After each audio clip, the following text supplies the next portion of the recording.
situações que nos deem um bem-estar, um conforto, uma segurança, isso tudo é passageiro. Porque aquela segurança que eu tenho numa casa agradável, num ambiente acolhedor, daqui a pouco pode se transformar, eu posso ter que estar num hospital, eu posso ter que estar numa situação mais difícil, por exemplo, e tudo aquilo de repente foi. Aquilo não somos nós, de fato. Então, a possibilidade de que a gente comece a pegar tudo isso daqui e reconhecer que isso não é a nossa verdade e poder começar a olhar para a nossa realidade profunda e entender que todas as limitações que a gente já pensou que tem estão aí apenas porque não estamos reconhecendo os nossos potenciais que estão em nós.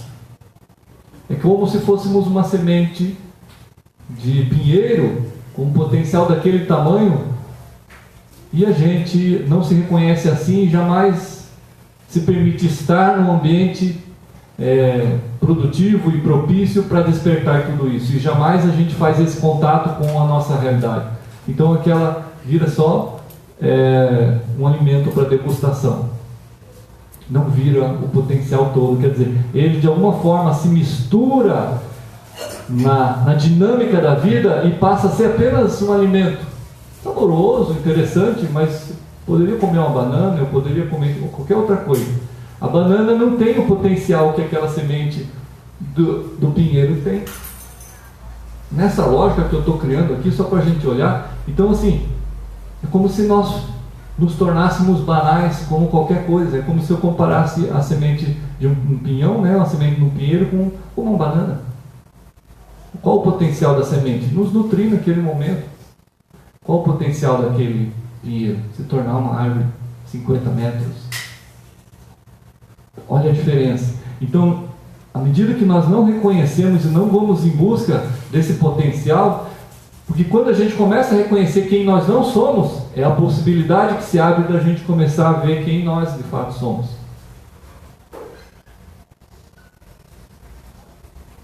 A autocrítica sincera, os exercícios mentais encorajadores, as conversações edificantes, a naturalidade diante das censuras que eventualmente nos ocorrem.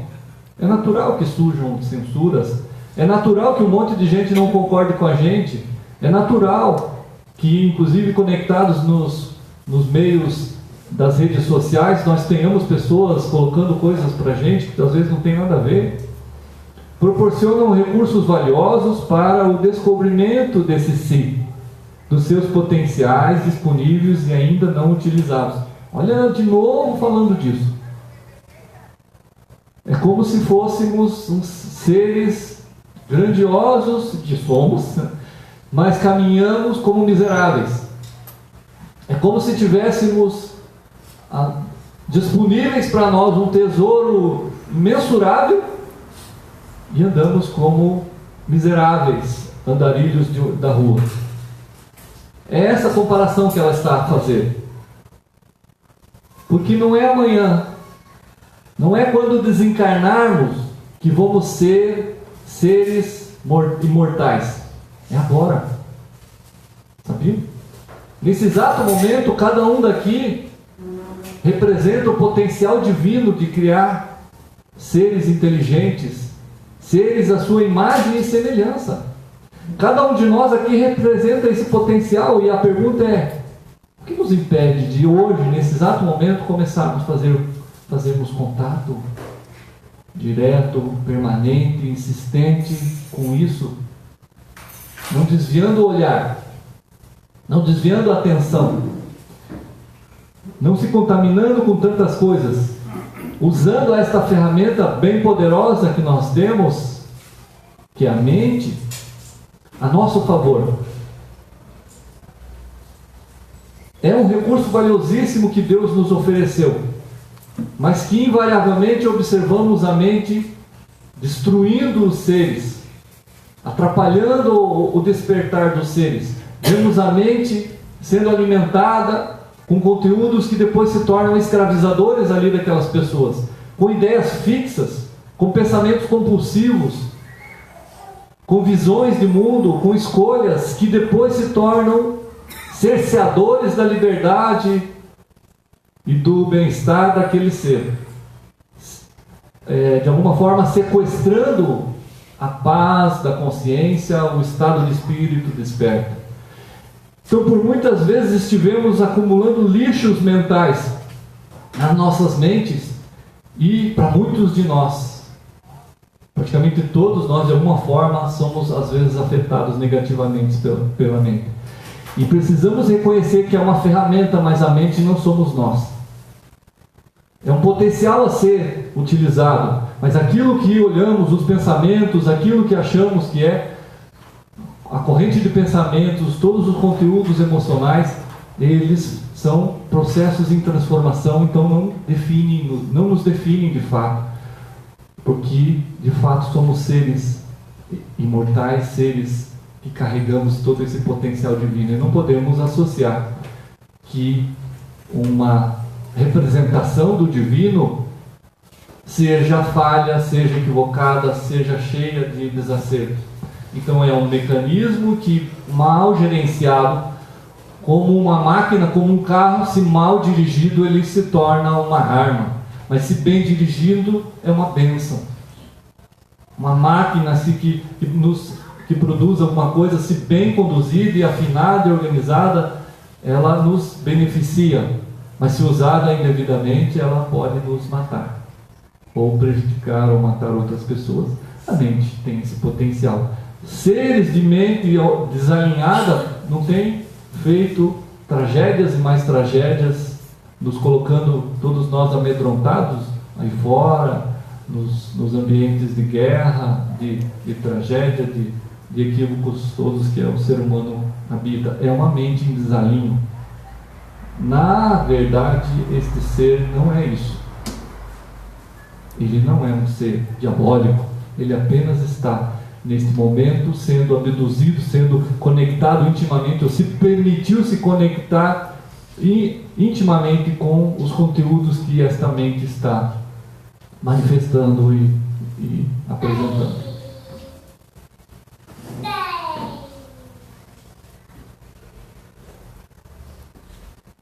Vamos olhar para isso.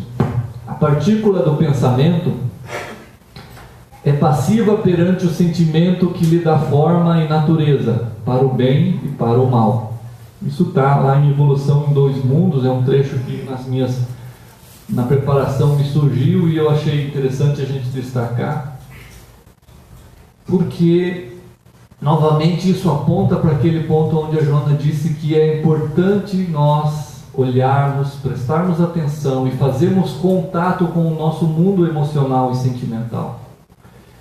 Que é importantíssimo nós reconhecermos esse padrão, talvez, de sentimentos e de emoções que estamos manifestando diariamente, que acordamos nos sentindo assim, e daí pensamos um monte de coisa, ou já pensamos um monte de coisa e daí já passamos a nos sentir assim, então, enfim, e que vamos dormir nos sentindo assim e pensando assim, num ciclo que não acaba nunca, e a vida vira um martírio, sendo que todos esses recursos do sentimento devem ser direcionados e reconhecidos, que há a possibilidade de transformarmos isso em verdadeiras joias do sentimento. E isso passa por um entendimento do que de fato é a vida e do que de fato somos nós. Porque na medida em que não reconhecemos a presença divina constante em nossas vidas, que de fato não confiamos em Deus, e que de fato nos colocamos à parte de Deus e não integrados ao divino, nos colocamos muito frágeis e fragilizados, onde um sentimento é capaz de nos invadir e nos tirar a paz por semanas, meses, às vezes uma vida inteira. Então isso começa ali naquela cisão, naquela quebra, naquela separação que nós às vezes fazemos por uma revolta, por uma ignorância de como que nós estamos aqui, Deus está lá e nós temos que ir até Ele. Não existe essa separação. O estado de despertar e os espíritos mais desprendidos que falam, ou aqueles que reencarnaram, os grandes mestres, os grandes avatares, vem nos mostrando constantemente que é possível fazer. Esse despertar e essa conexão profunda com o divino aqui ainda encarnado. E é possível caminhar com a consciência cada vez mais dilatada e presente de que Deus em nenhum momento esteve ausente de qualquer um dos nossos pensamentos ou sentimentos. De que em hipótese alguma, nenhum tipo de ocorrência que se passou na sua vida ou dos seus vizinhos, nenhum tipo de ocorrência jamais foi para te fazer mal.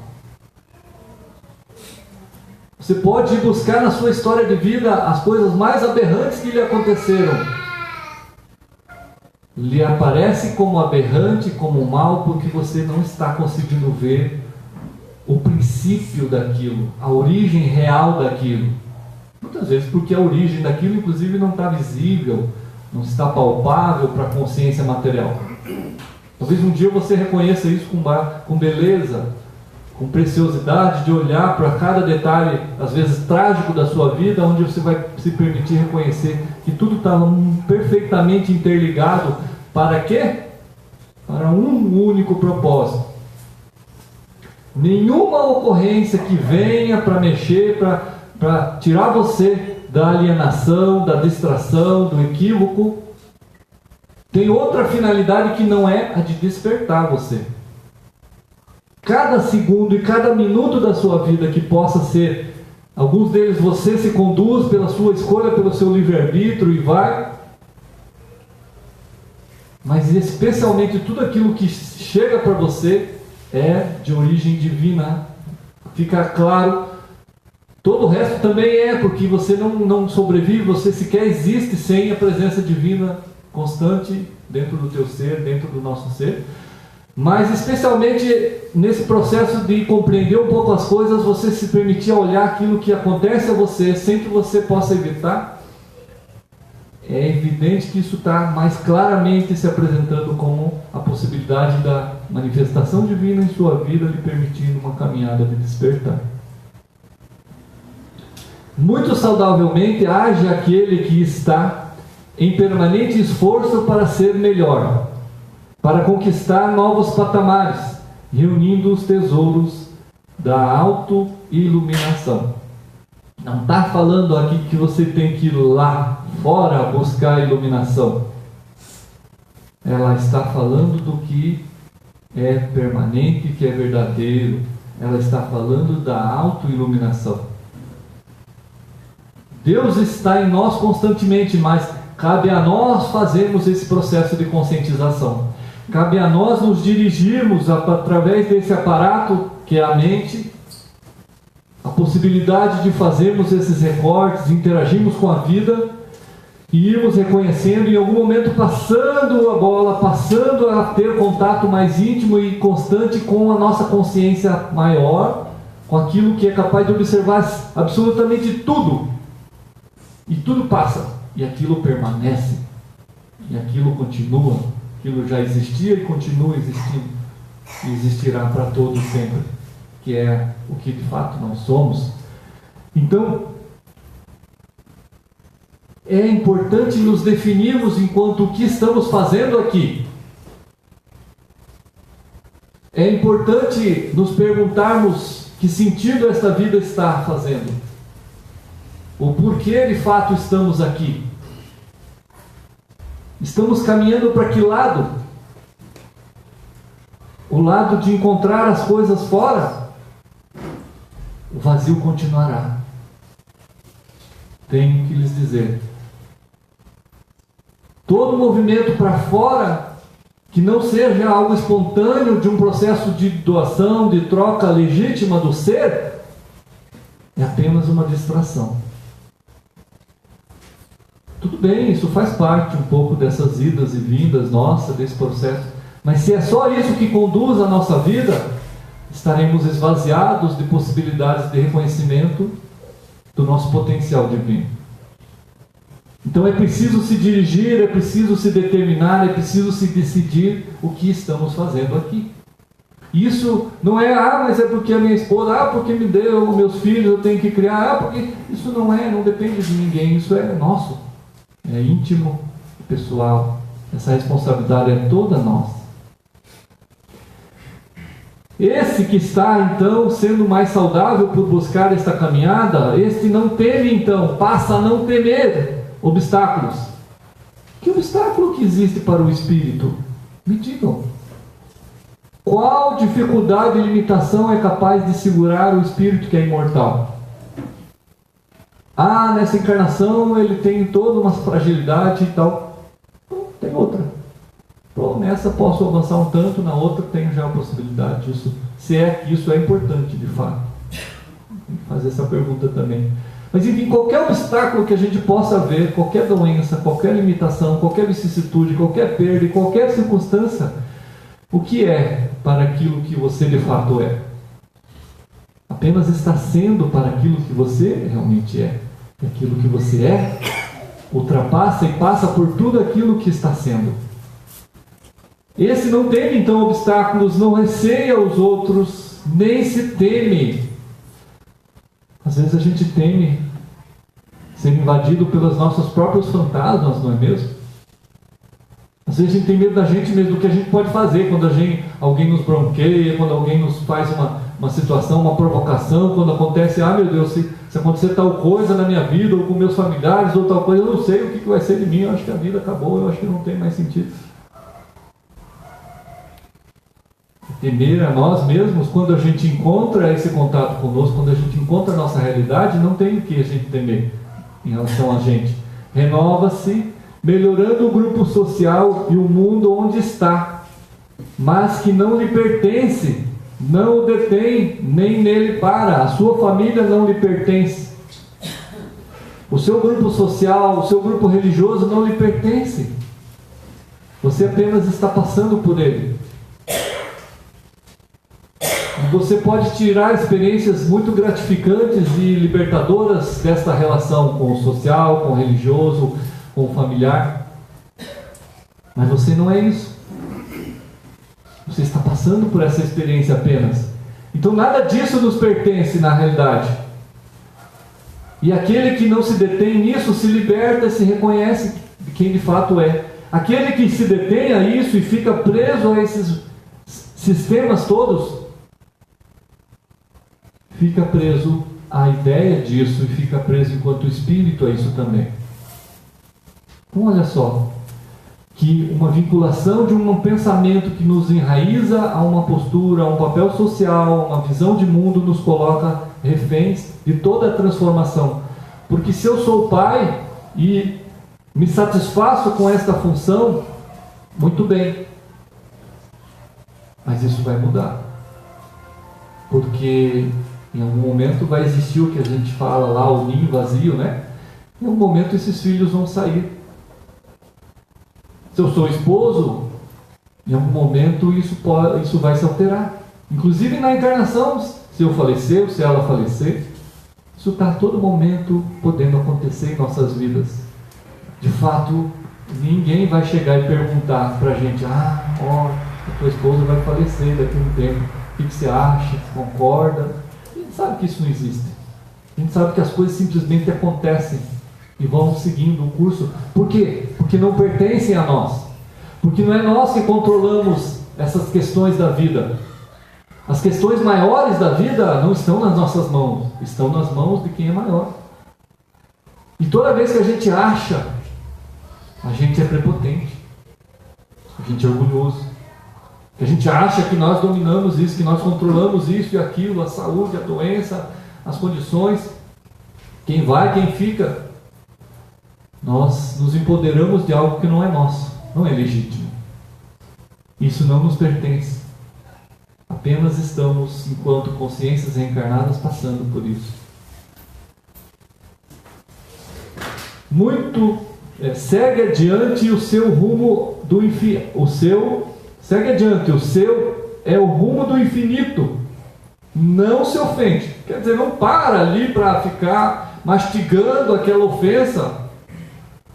A ninguém magoa também. Então, porque está livre de estar se ofendendo, também vai caminhando e não ficar magoando e alfinetando os outros, não se limita a outrem, não obstaculiza, não desanima aos demais, não perturba. Quer dizer, não vai impedir o andamento de ninguém, não vai atrapalhar a caminhada de ninguém e não vai entrar num quadro de desanimão, de desanimação, de desanimado, de desesperança, que é apenas uma ilusão desta mente que não é real. Desesperança do quê? Se nós somos seres divinos, imortais, conectados a essa potência e jamais estivemos desconectados disso, e se despertarmos para isso, entenderemos que tudo mais é pequeno. Então, como a gente vai se desanimar num processo desse? Não há.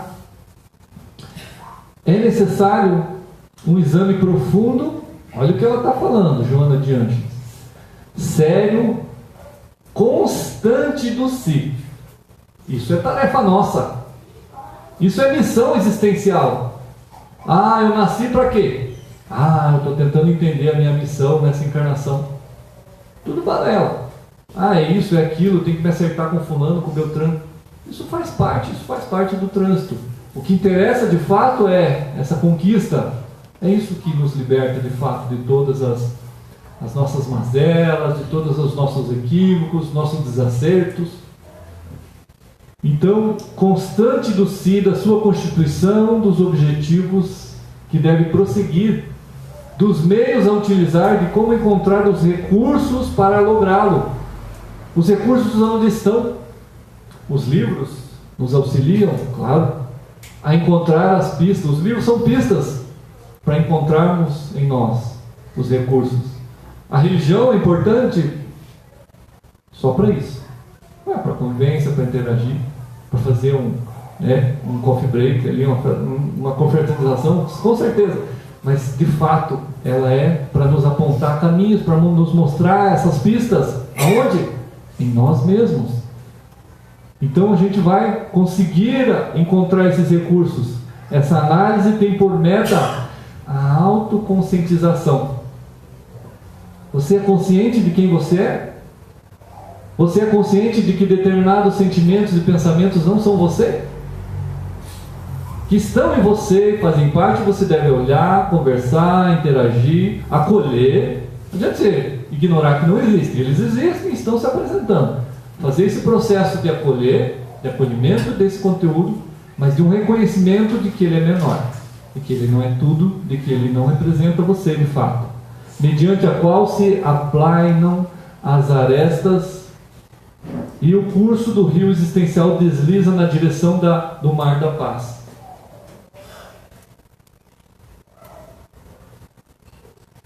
O mar da paz. Vejamos que, a grosso modo, todos nós lutamos por uma vida feliz.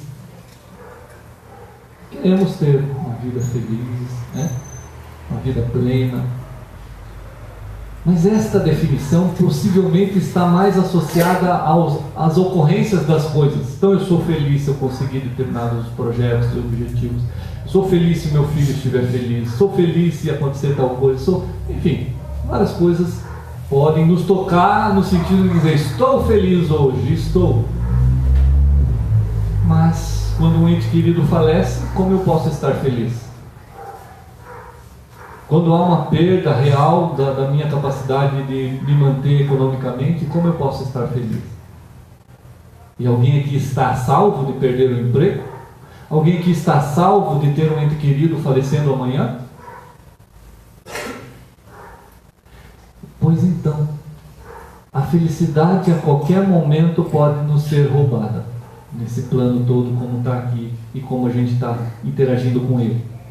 Mas a paz, não. Eu posso estar com a minha mãe, a minha irmã, o meu filho, alguém da minha família muito próximo, falecido, e olhando ali naquele momento, na despedida que ocorre ali. Eu posso estar triste, mas eu posso, e é bem interessante que eu esteja em paz. Então a paz não precisa que as coisas ocorram assim ou assado. Eu posso carregar a paz em mim por saber que eu fiz o melhor para aquela pessoa, por saber que eu estou caminhando cada vez mais para para me despertar, por saber que aquilo que está me cabendo eu estou fazendo, estou buscando, estou transformando em mim mesmo. E assim eu posso despertar essa paz que se torna permanente, como um oceano mesmo, que você olha, não acaba nunca. Olha para o oceano, vai ver o fim, não vê fim nenhum. Isso é o mar da paz.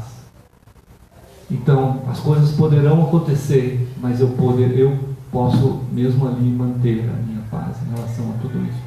Posso não estar feliz, mas posso estar em paz. Para tanto, é imprescindível o autoexame. Você se olha, você se interroga, você olha para si. O autoexame dos comportamentos mentais, emocionais e físicos sociais. Estamos falando aqui que a mente não é de fato o espírito, que é um processo em transformação, em alinhamento para ser uma ferramenta cada vez mais poderosa e eficiente para o espírito, que é a consciência real, que é o condutor real da nossa vida, da nossa transformação, que é o ser, que é o eu, que nós somos imortal. Mas é fundamental que nesse estágio, ainda, que a gente pode chamar de evolutivo ou de despertar, esses conteúdos todos podem nos fragilizar e muito, e precisam ser vistos, serem analisados, serem acomodados, serem direcionados e serem reconhecidos que eles não são nós, que não somos os pensamentos e que não somos os sentimentos, mas que eles habitam em nosso ser e que nós podemos observar tudo isso, que nós podemos reconhecer a presença com uma consciência que olha para tudo isso. E isso se manifesta, isso se apresenta e nós olhamos, estou me sentindo assim, estou pensando tal coisa. Como assim? Eu estou vendo eu mesmo? Não, eu estou vendo algo que se manifesta em mim. Então há uma separação, mínima que seja, há uma separação entre o que eu sou e o que eu penso, eu sinto, eu me emociono. Então há essa possibilidade de fazermos esse autoexame, é o que ela está chamando, senão não seria possível, a gente não conseguiria se ver. O exercício do bem pensar, olha aí, estamos falando da importância de organizar essa mente, eliminando as ideias perniciosas, todas aquelas ideias que te colocam para baixo, que te jogam no buraco, que te trazem dissabores, desilusões, que te fazem sentir triste, desanimado, medroso, né? Todas essas coisas aí, perniciosas, e que se está viciado, constitui passo decisivo para o autodescobrimento. Cada vez interrogar-se mais a respeito de quem é, e quais as possibilidades de que se pode utilizar para o desenvolvimento íntimo, que é o que importa. O desenvolvimento externo, ele é necessário para a gente alimentar esse corpo aqui. E é digno que a gente faça isso. Posso virar um andarilho e fazer um movimento de despertar muito intenso, mas é digno que eu não coloque a minha encarnação a peso de ninguém, que eu possa de alguma forma nutrir esse corpo, me vestir, sem que eu possa virar um pedinte, porque eu sou responsável por essa estrutura que eu carrego aqui, que me ajuda a me manifestar nesse processo, nessa existência. Cada vez interrogar-se mais a respeito de quem se é. Então a pergunta é: quem sou eu? É você se interrogar: quem de fato sou eu? Você olha ali aquela cena, aquela pessoa ali triste, angustiada, se pergunta: eu sou isso? Temerosa, cheia de receio, que vai acontecer isso e acontecer aquilo. Você olha e diz: peraí, quem sou eu? Quem sofre? É o ser imortal que sou eu? Ou uma visão de que eu sou pequeno, frágil, que posso morrer, que posso perder, que posso ficar sem a presença daquele ente querido, que posso ficar sem aquele recurso financeiro, que posso ser assaltado lá fora, e que bilhões de possibilidades de coisas ruins que a gente possa olhar e dizer: isso pode acontecer comigo. A pergunta é: quem sou eu? Quem é que sofre aí? Será que não é essa estrutura menor da mente, do pensar, do se misturar com tudo isso? Ou será que é o ser imortal que não é afetado por nada? Quem é que sofre? Então, quais as possibilidades de que se pode utilizar para o desenvolvimento íntimo significa um meio adequado de autopenetrar-se. Então, a função toda de uma vida é para autopenetrar-se, para encontrar-se, para reconhecer-se, para ir para o real, aquilo que permanece, aquilo que não se transforma, aquilo que já é. Fomos criados à imagem e semelhança do divino. Já é.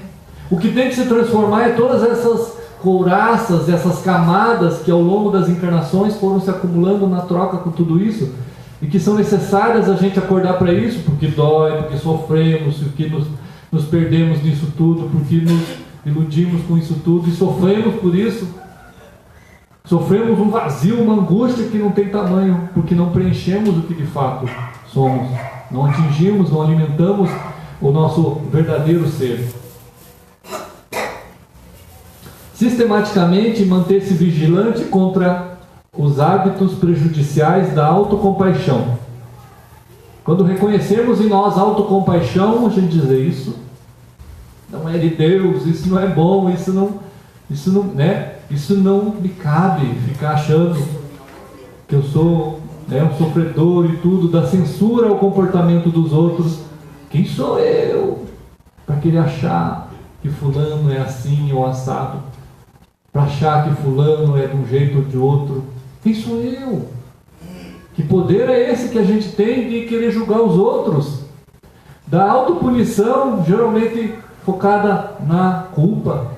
A autopunição e a autodesvalorização. Então, quando você se desvaloriza, você foge de si mesmo, você não reconhece. Por quê? Porque você é valor puro. Porque se você é de origem divina, você é valoroso. Você é puro tesouro, é puro grandiosidade. Então o desvalor é ir no sentido contrário. Aquilo que você olha para o outro e você deseja ardentemente, que se inveja no outro.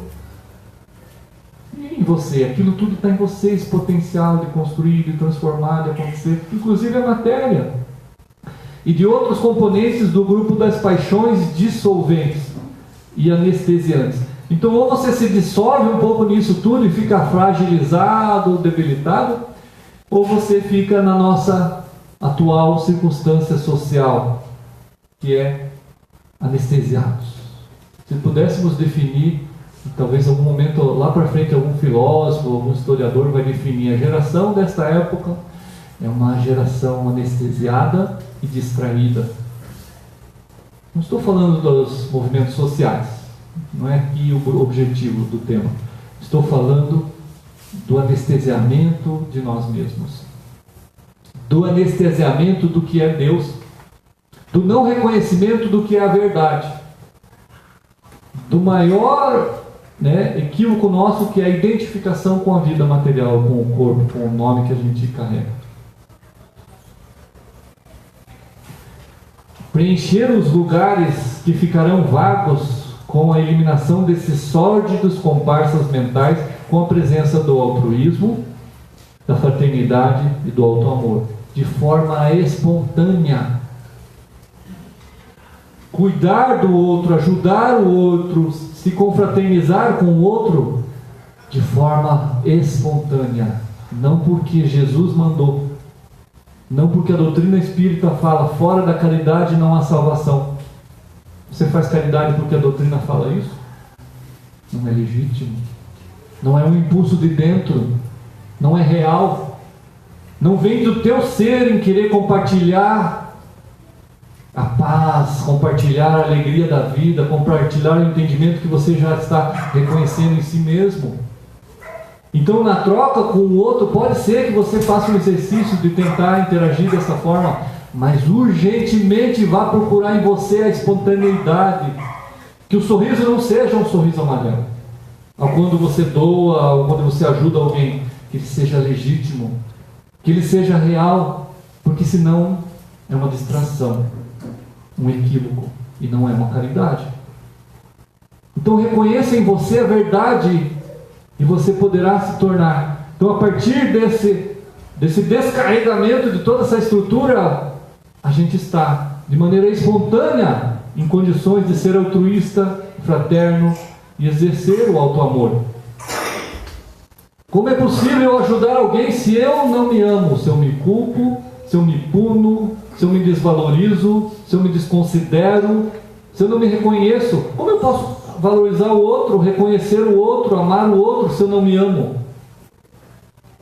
Falta algum parafuso nessa engrenagem. Como que eu posso querer oferecer para o outro uma paz se eu não estou em paz? Então comecemos a olhar para isso. Pode ser que naquele dia eu não estou em paz. Tudo bem, estou ali fazendo um esforço de estar interagindo, mas que urgentemente eu olhe para isso. Se no outro dia também não estou em paz, estou querendo ajudar, no outro dia também não estou... Opa, isso está permanecendo, tem alguma coisa errada. Eu preciso olhar para mim, preciso estabelecer as fontes do alto amor. Errando, não se lamenta. Então não fica nesse processo de autopunição, porquanto aprendeu como fazer noutro momento, não concordando, não anuindo ao desequilíbrio, igualmente não se culpa por ele, ninguém, nem a ninguém. Não culpa a si mesmo, mas também não sai culpando os outros, porque descobre o valor da aprendizagem que iniciou. A aprendizagem que começou, a aprendizagem que acabou tendo com aquela experiência. Então, relocaliza a aprendizagem com aquilo, pronto, já abandona a culpa. E não vai ficar culpando o outro, fulano, diante do problema, da situação que se deu. Vamos lá. O tempo está avançando. Aqui também um apanhado que eu peguei dessa revista, onde fala dos aspectos do escolher. É tão importante que esse físico, ele nos coloca aqui a atualização do princípio que a gente, por muito tempo, vem alimentando, que é o pensar, a possibilidade de cogitar as coisas, raciocinar em cima das coisas. Ele falava, penso, logo existo, Descartes. E esse físico fala, escolho, logo existo. Onde ele vai dizer que as nossas escolhas estão construindo. Então, de fato, é com base em nossas escolhas que caracterizaremos o nível da nossa trajetória evolutiva. Por isso que a pergunta, o que eu estou escolhendo? Que caminhada interior eu estou escolhendo fazer? Não tem como eu me queixar. A queixa deveria ser abolida da linguagem humana. Ela não tem fundamento nenhum. Porque toda a experiência nossa de fragilidade, de sofrimento, de qualquer coisa, é produção própria, conquista nossa, é encontro nosso com aquilo, é escolha nossa daquilo.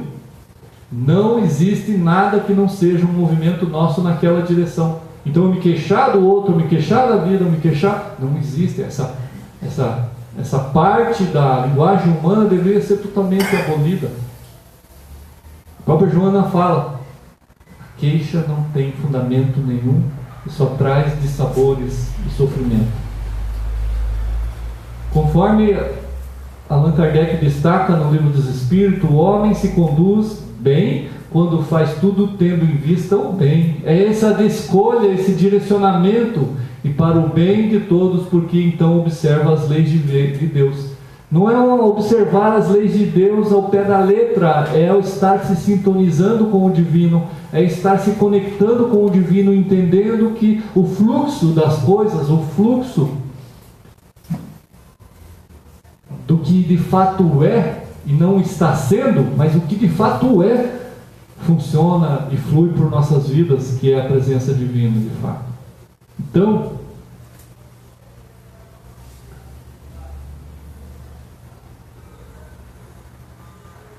o autodescobrimento nos convida, necessita, apresenta a humildade junto. É necessário ter essa humildade perante a vida, sem postura humilhante, porque faculta a irradiação do amor desde o centro de si. Por isso que eu disse lá, aquilo que você oferece para o outro é de você, é teu, ou foi encomendado por alguém. Vem do teu centro, vem de você, consciente da sua realidade e origem divina. Como podemos nos desmerecer, por exemplo, nos desvalorizar, nos desencontrar, sendo que a nossa origem é divina. Como é possível algo vindo do divino ser pobre, ser equivocado, ser... Não é de fato nós, é apenas uma manifestação de um movimento de, vamos dizer assim, de luz e sombra, onde as coisas se confundem, não se apresentam claramente, onde as coisas não estão no real, onde as coisas estão perdidas e desencontradas, vamos assim dizer, por um momento, a partir da tua consciência, a partir do teu olhar, porque de fato nunca você esteve perdido, nunca estivemos em nenhum momento perdidos, nem aquele que lhe parece o mais perdido do planeta, o mais equivocado, o mais violento que a gente possa encontrar, se manifestando no plano físico, não está perdido, ele está conectado com uma ilusão. Então, como já estamos com o nosso horário encerrando, e por aqui a gente vai também concluindo a nossa fala, convido vocês a, neste momento, buscarmos de novo esse processo de concentração, de autoencontro.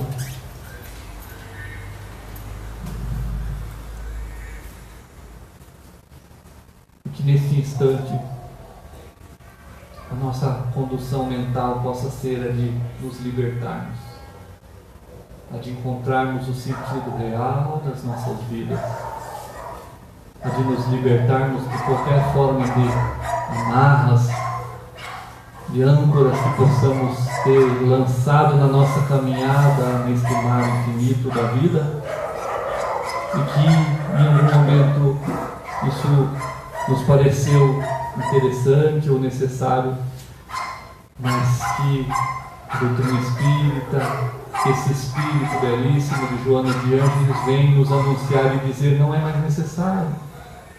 Talvez nunca foi, mas especialmente agora não é mais necessário se amarrar a nada, sofrer absolutamente por nada. Quem é que sofre? Que essência tua, que espaço, que condição tua sofre? Não é necessário mais perambular por uma consciência arraigada, presa, condicionada às vicissitudes, às misérias e às limitações que o plano físico oferece. Então, que possamos trilhar uma caminhada de retorno aos nossos lares, no sentido de refletir, analisar e nos perceber enquanto possível esse libertar-se dos nossos equívocos, dos nossos conteúdos anestesiantes que nos tiram do verdadeiro ser, do verdadeiro caminho, que é o caminho para a nossa conscientização. Que possamos em paz retornar aos nossos ambientes e, enquanto permanecemos nesse ambiente para a sequência da fluidoterapia, possamos nos manter em silêncio, fazendo essa conexão íntima com cada um.